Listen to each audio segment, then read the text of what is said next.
தாங்களும் பீஷ்மரும் கர்ணனும் கிருபரும் வெல்ல முடியாதவரே. அஸ்வத்தாமன் விகர்ணனோடு சோமதத்தன் புதல்வனும். ஹரியோம். துரியோதனன் துரோணரிடமே கூறுகின்றான், தாங்களும் பீஷ்மரும் கர்ணனும் கிருப்பரும் வெல்ல முடியாதவர் என்று. துரோணாச்சாரியார் யுத்த களத்தில் கூடியுள்ள பல வீரர்களுக்கு யுத்த கலையை பயிற்றுவித்தவர். துரோணரை பொறுத்தளவில் பயிற்றுவித்த யுத்த கலையும் அவர் அறிந்தவர்.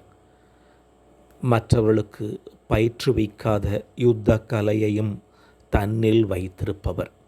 அவரை வெல்வது என்பது கடினம். இரண்டாவதாக பீஷ்மாச்சாரியார். அந்த காலகட்டத்தில் பீஷ்மரை யாராலும் எதிர்த்து நிற்க முடியாது.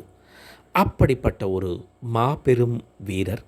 மேலும் இச்சா மிருத்யு, தான் நினைத்தால் மட்டுமே மரணத்தை தழுவ முடியும். மூன்றாவது கர்ணன். நாம் எல்லோரும் அறிந்ததுதான்.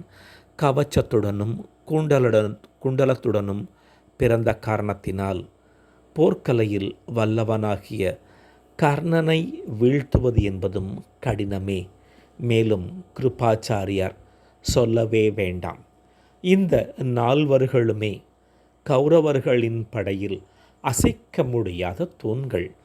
இவர்களும் மற்றும் வீரர்களை பற்றி பட்டியலிடுகின்றான் துரியோதனன். அவர்களை அடுத்த பாடலில் பார்க்கலாம். ஹரியோம்.